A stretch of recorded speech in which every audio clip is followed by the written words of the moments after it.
আল্লাহ বলছে, শোনো, নারীকে আমি 5টা দায়িত্ব দিছি, এই 5টা দায়িত্ব যদি সে পালন করে, আমার উদ্দেশ্য আমগরে বলছে, পুরুষরা শোনো, এই নারীরে তোমরা 5টা কাজ করাইও, বুঝাইও, বলিও, আমি বলে দিছি।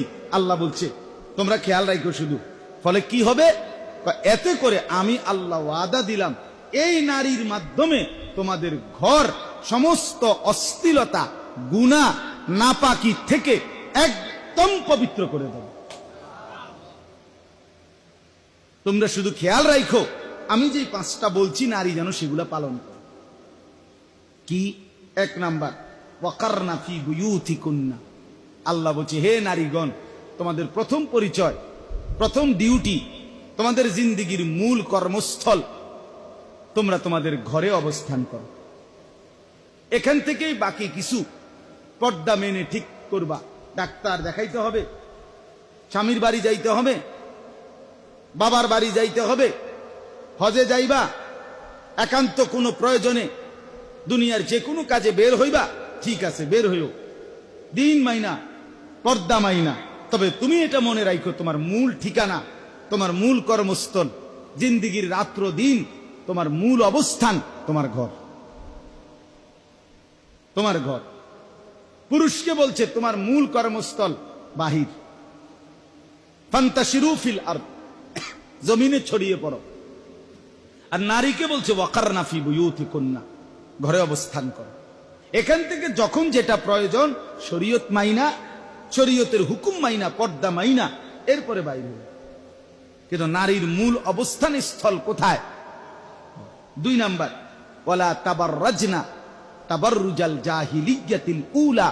অজ্ঞ, মূর্খ, জাহেল নারীদের মতো কোনোভাবেই নিজের রূপ, যৌবন, চেহারা, নিজের শরীর, কাপড়, অঙ্গভঙ্গি প্রদর্শন করে বাহিরে বের হইও না। আল্লাহ কোরআনে বলছে। এই জন্য রাগ করার কোন সিস্টেম নাই। সরাসরি কোরআনে বেপর্দা নারীকে আল্লাহ বলছে এগুলো মূর্খ, জাহেল, অজ্ঞ, প্লাস্টিক।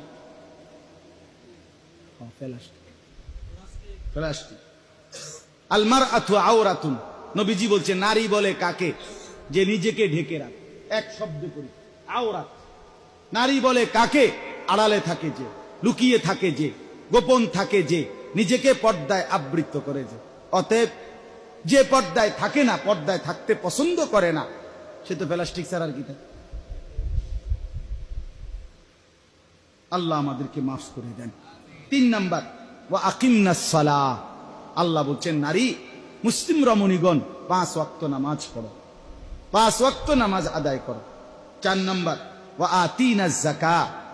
প্রতি বছর হিসাব করে যাকাত আদায় করো। নারীদের উপরে অ্যাভেলেবেল যাকাত ফরজ। যেই মহিলার কাছে আপনার এ গহনা আছে, স্বর্ণ, রৌপ্য এবং কিছু জমা টাকা আছে, এখন বিশেষ করে প্রত্যেক মহিলা আপনার ওনাদের কাছে গহনা অলংকারও আছে, সাথে সাথে আপনার 10-20 হাজার টাকা 1 বছর ধরে আলমারিতে, বেলিটি ব্যাগে কোনো না কোনোখানে জমা আছে। যেন বর্তমানে শতকরা 95% মহিলাদের কোরবানি, আরে যাকাত ফরজ হয়। অনেক অনেক আগে এমন ছিল না। আগে মা চাষিদের কাছে বাবারা, চাচারা টাকা পয়সা মোটেই দিত না। বাজার আনছে, কিতা কিতা লাগবে কও, খাইতে থাকো, রাঁধতে থাকো। এহাটু এইসব গইনতাও না, এটি বুঝতে না বেডিত মানুষ। আমি নিজ চোখে দেখছি, আমার আব্বা কোনোদিন আমার আম্মার সামনে ফিরে টেয়া গুনতে আমি দেখছি না, আরেক দিকে ফিরে গুনতে আমি দেখছি। আগে এমনই ছিল। মহিলাদের কাছে কি ছিল না? টাকা ছিল। আর এখন আলহামদুলিল্লাহ কি দিবে, উনি তো এটিএম। মহিলার কাছে তো মেইন জমা, ওইখান থেকে পুরুষ প্রয়োজন মতো উনি দয়া করে যদি দেয়, এবারই যদি দেয়, দয়া করে উনার উপরে যদি আল্লাহ রহম করে। আর যদি কয়ে যে না বদনা আমি কিনবো, লোডা আমি কিনবো, তুমি তান বুঝদা না, কালার চিন্তা না। বদনার আবার কালার আছে, বদনাও একটা সয়েদের বিষয়, খামখেয়ালি না। এই জন্য মহিলা স্বামীর ধমক দিয়ে, আরে তো তোমার কোনো কালারই ছিল না, এবারই চিনি কালার, উনি এই জন্য বললাম, আল্লাহ তাআলা বলেন যাকাত বছর শেষে হিসেব করে যাকাত দাও, মহিলাদের উপরে যাকাত ফরজ হয়। আর 5 নাম্বার ওয়া আতি'নাল্লাহ ওয়া রাসূলা, সর্বাবস্থায় আল্লাহ এবং তার রাসূলের আনুগত্য করো। এই কয়টা হলো? 5। ঘরে অবস্থান করো, অজ্ঞ মূর্খ নারীদের মতো নিজেকে প্রদর্শন করে বেপর্দা বের হইও না। 3, 5 ওয়াক্ত নামাজ আদায় করো, বছর শেষে হিসাব করে যাকাত দাও, আল্লাহ রসুলের আনুগত্য করো। এবার আল্লাহ পুরুষদেরকে বলে, আমাগর এবার কইছে কয় যে তোমাগো মহিলাদের বিষয়ে আমি এই 5টা কথা কেন বললাম। ইন্নামা ইউরিদুল্লাহু, নিশ্চয়ই আল্লাহ চাচ্ছেন, লিয়ুযহিবা, দূর করতে, আনকুমুর রিজসা আহলাল বাইতে, তোমাদের ঘরের সকলের কাছ থেকে রিজস, যে কোনো রকমের নাপাকি, অশ্লীলতা, বেহায়াপনা, গুনাহ, এটা দূর করতে চাচ্ছেন এই নারীর মাধ্যমে। ওয়ায়ুতাহহিরাকুম তাতহীরা, এবং তোমাদেরকে 100 পবিত্র করে দিতে চাচ্ছেন। কি চমৎকার কথা! আল্লাহ তাআলা কতটা শানদার ভাবে বলছে, নারী পবিত্র হবে তো ঘর পবিত্র হবে, নারী নেককার হবে ঘর সুন্দর হবে। আমার বন্ধু, আমার যুবক ভাই, এটা খেয়াল করার বিষয় ভাইয়া, খেয়াল করার বিষয়। লোনা জলে তৃষ্ণা মেটে না, বুঝছেন এই কথা? এটা না না, হুদা মাতা লাগেন, বুঝছেন নি কথাটা? লোনা জলে কি মেটে না? বঙ্গোপসাগরের উত্তাল ঢেউ, ওই লোনা পানি কি হবে না? তৃষ্ণা মিটবে না, আলাদা পানি লাগবে, মিনারেল ওয়াটার লাগবে। লোনা জলে তৃষ্ণা মেটে, তার মানে ভিন নারী, বদ আখলাকের নারী, গুনায় জড়িত নারী, অবৈধ প্রেম, অবৈধ সম্পর্ক, বিবাহ বহির্ভূত যে কোনো বেপরদিগি জিন্দিগি, এই নারী লোনা পানি, এর দিয়া তৃপ্তি হবে না, তৃষ্ণা মিটবে না। লোনা জলে কি মেটে না? এই জন্য আল্লাহ তাআলা কোরআনে বলছে যে পুরুষ, মনে রাখো, তোমার আখলাক খারাপ তো তোমার জন্য মিলবো আরেকটা খারাপ খবিশ, 2 খবিশ একসাথে হবে। আল খাবিসাতু লিল খাবিসিন, খবিশ মিলবে তোমার।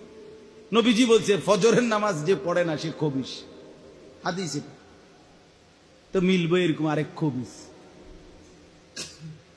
আরেক খবিশ, নাউযুবিল্লাহ। এজন্য এমনি রাস্তার নারী আর মোবাইলের বেড়ি, এগুলি আসলে যে হাস দেয়, মানে হাসি দেয়, হ্যাঁ, ধোকা ধোকা। ল্যাবে পাঠাইলে ফরমালিন আসবে রিপোর্টে, বলবে যে পুরাটা ফরমালিন, হ্যাঁ ফরমালিন আসবে। ওই হাসি ধোকা, ওই হাসি কি ধোকা।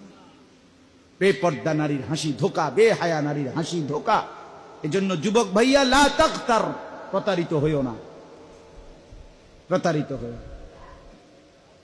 রব্বুল আলামিন যে শাহওয়াত দিয়েছেন সেটা পূরণের হালাল ব্যবস্থাপনা আল্লাহই রেখেছে। তৃষ্ণা যিনি দিয়েছেন হালাল পানি তিনি দিয়েছেন, ক্ষুধা যিনি দিয়েছেন হালাল খাবার তিনি দিয়েছেন, লজ্জাস্থানের শাহওয়াত যিনি দিয়েছেন হালাল স্ত্রী তিনি ব্যবস্থা রেখেছেন। অতএব নিজেকে বরবাদ না করুন, নিজেকে নষ্ট না করুন। আল্লাহ তাআলা শেষ বলছেন, ওয়াযকুরনা মা ইউতলা ফি বুয়ুতিকুন্না মিন আয়াতিল্লাহি ওয়াল হিকমা। এই কথাটাই শেষ।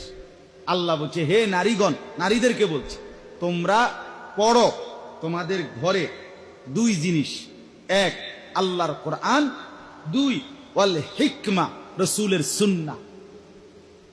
এই জন্য নারী তার ঘরে পড়বে আল্লাহর কোরআন, রাসূলের সুন্নাহ।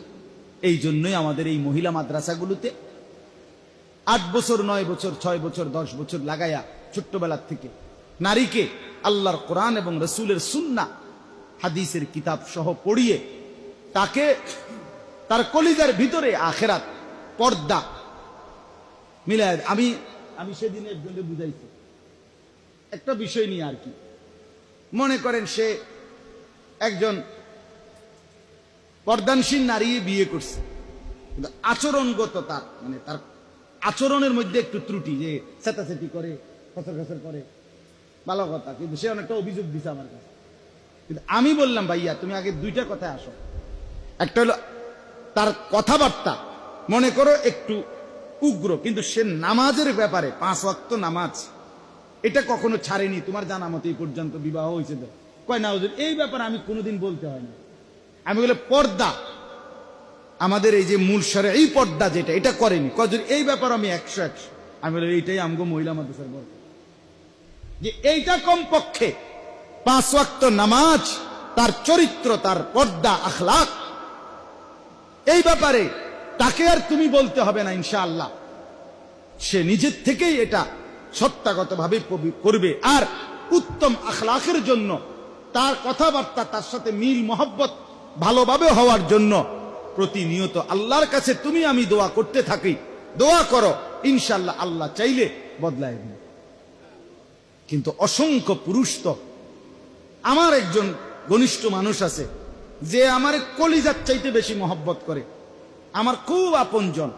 সে আমার কাছে আজকে না হয়তো 5 বছর 6 বছর ধরে প্রতিনিয়ত যখনই দেখা হয় তার চোখ দিয়া পানি পড়ে। শুধু এক আফসুস যে হুজুর আমার জীবনের আর কোনো অভাব নাই, কিন্তু আমি উঠতে বসতে শুধু আমার বিবিরে বলতেছি নামাজ পড়তে, কিন্তু সে নামাজ পড়ে না, সে নামাজ পড়ে না।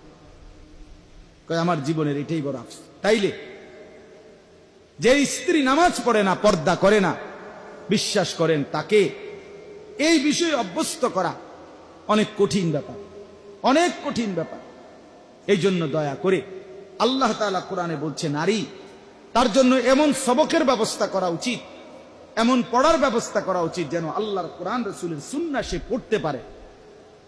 ইন্নাল্লাহা কানা লতীফান খবীরা, নিশ্চয়ই আল্লাহ তাআলা সবকিছু সূক্ষ্মভাবে দেখেন এবং সংবাদ রাখেন।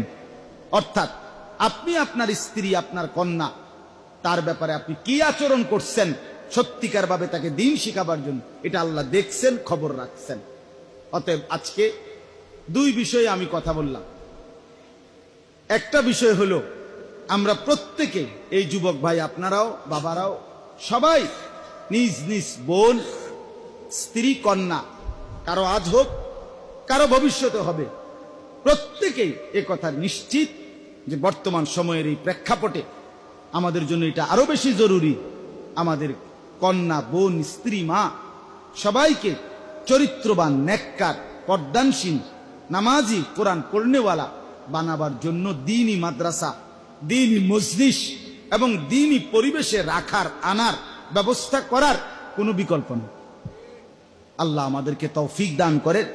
আর যুবক ভাই মাঝখান দিয়ে আপনাদেরকে বলছি, নওজোয়ান ভাইরা, এটা আমার প্রতিদিনকার কমন ডিউটি, সবক। আমি প্রতিদিন বলি, নওজোয়ান ভাই নিজের বরবাদ করেন না, দোস্ত আমার নিজের নষ্ট করো না। নিজের আখলাক, নিজের চরিত্র, নিজের নামাজ, নিজের সেজদা আরেকবার যত্ন নিয়ে আদায় করার চেষ্টা করি প্রত্যেকেই। ভাইয়া মনে রাখেন, আমার শেষ কথা, আমি আর আপনি বাস্তবিক অর্থে কবর আখেরাতে তো একাই, দুনিয়া তো আমরা একাই।